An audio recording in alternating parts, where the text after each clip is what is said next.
That scar, that hair, those abs. When he's not slaying on the battlefield, he's usually slaying in the bedroom. This is Geralt of Rivia, the main protagonist of the Witcher series. The Witcher, which just might be Poland's greatest export, has brought to the world a fun, happy adventure full of women and swordplay. Along with it, we're introduced to the White Wolf, the Witcher Geralt. A Witcher is a genetically enhanced and trained human with special powers. So if you need help finding your daughter and wife that ran away from home, Geralt can help you with that. But who exactly is Geralt of Rivia? Geralt's journey begins in The Witcher, and then it ends, because he died. But it begins again when he returns to life with no recollection of the details of his sudden reappearance or what happened over the past 5 years. And so his journey turns into one of self-discovery. In the course of the game, Geralt teams up with his lover Triss, this red-haired sorceress, not to be confused with this one, in search of info on the bandit Salamandra led by Azir Javid and the Professor, after the group attacked the Witcher fortress of Kaer Morhen and stole the mutagenic potions that genetically alter Witchers to give them their abilities. Early on, he also meets this gifted kid named Alvin, who prophesizes the end of the world and all that. On top of that, there's trouble brewing between the Order of the Flaming Rose and the Scoia'tael, and oh shit, civil war breaks out. As Geralt, you can choose to side with the Order, the Scoia'tael, or follow Witcher neutrality, where Witchers remain neutral and are not affiliated to one side or another. In the midst of this, Geralt learns about Jacques de Aldersberg, the Grandmaster of the Order, who is working with Salamandra. During a fight with Jacques, Geralt learns that Jacques wanted the mutagenic potions to create a race of superhuman guardians to protect humanity from the potentially destroyed future. Wait, hold up now. There was another person talking about the future being destroyed. Wasn't that Alvin? Wait, hold up. Are you telling me Alvin is Jacques?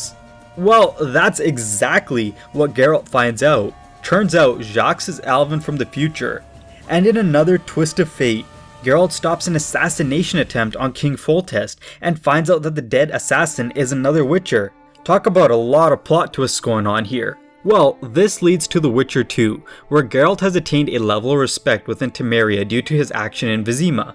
But even that is short-lived when King Foltest is murdered by an assassin and Geralt is framed as the killer. Bad luck for Geralt as he is imprisoned for some time, but escapes with the help of Vernon Roche.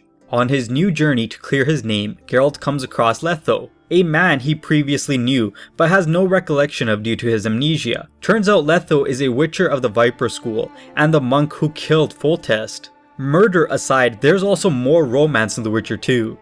Triss Merigold returns as a love interest, and a new romance interest in Vess is possible, but you now have the option to seduce a succubus, Mottel, and even 2 prostitutes.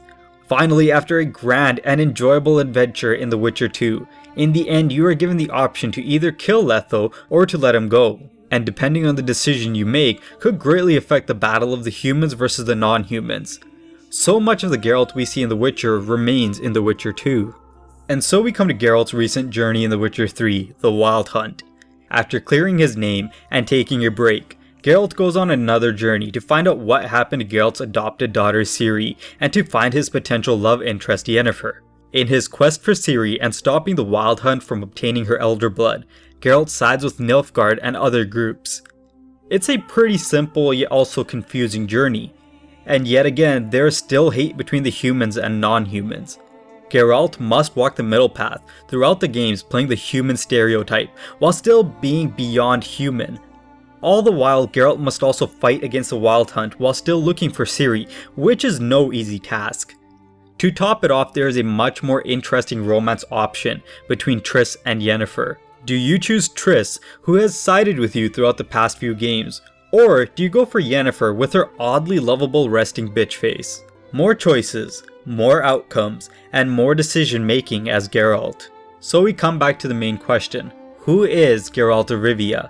Geralt of Rivia is a neutral Witcher throughout the course of the Witcher video game series, but to the core, he's a problem solver that enjoys a piece of ass on the side. The choices you make as Geralt through the course of the game are what make him who he is. Subtly, he's an extension of you. If you have any questions or would like to discuss what you enjoyed or disliked about this video, please leave a comment down below. And if you did enjoy this video, please subscribe to this channel. Until next time, happy gaming.